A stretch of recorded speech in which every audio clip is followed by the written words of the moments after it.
Everybody, Mr. Jones here. Hope you're all looking after each other and staying safe. I'm going to read you today's story, which is The Snail and the Whale.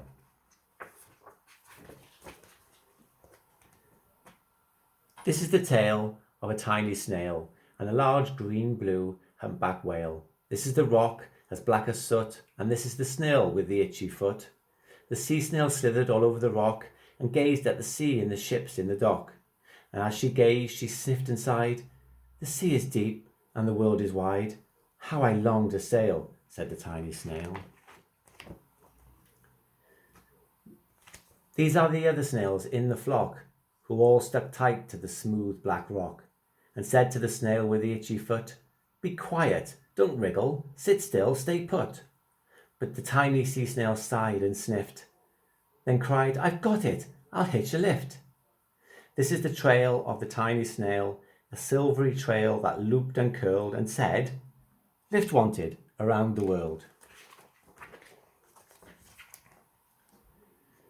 This is the whale who came one night when the tide was high and the stars were bright, a humpback whale immensely long, who sang to the snail a wonderful song of shimmering ice and coral caves and shooting stars and enormous waves. And this is the tale of the humpback whale. He held it out of the starlit sea and said to the snail, "Come sail with me." This is the sea, so wild and free, that carried the whale and the snail on his tail to towering icebergs and far-off lands, with fiery mountains and golden sands. These are the waves that arched and crashed, that foamed and frolicked and sprayed and splashed the tiny snail on the tail of the whale. These are the caves beneath the waves, where stripy fish with feathery fins and sharks with hideous toothy grins swam round the whale and the snail on his tail.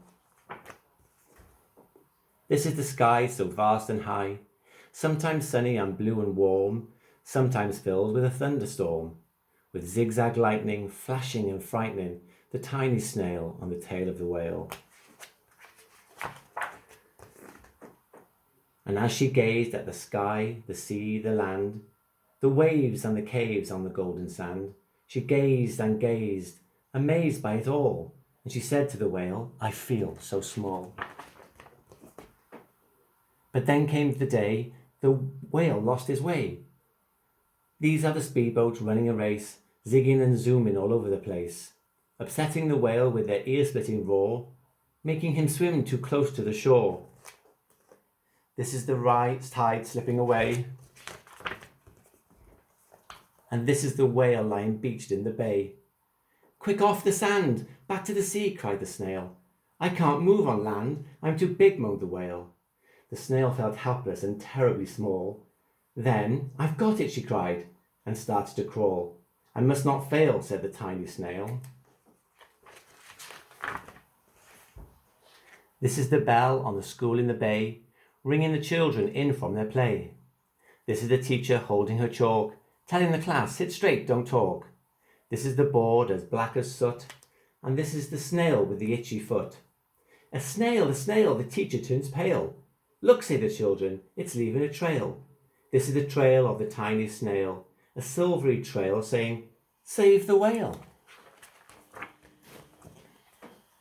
These are the children running from school, fetching the fireman, digging a pool, squirting and spraying to keep the whale cool. This is the tide coming into the bay, and these are the villagers shouting, "Hooray!" as the whale and the snail travel safely away. Back to the dock and the flock on the rock, who said, "How time's flown, and haven't you grown?" And the whale and the snail told their wonderful tale of shimmering ice and coral caves, and shooting stars and enormous waves, and of how the snail, so small and frail, with a looping, curling, silvery tail, saved the life of the humpback whale. Then the humpback whale held out his tail, and on crawled snail after snail after snail.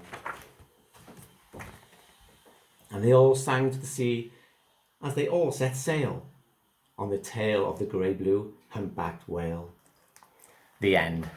Hope you all like that. Take care, stay safe, and hope to see you soon.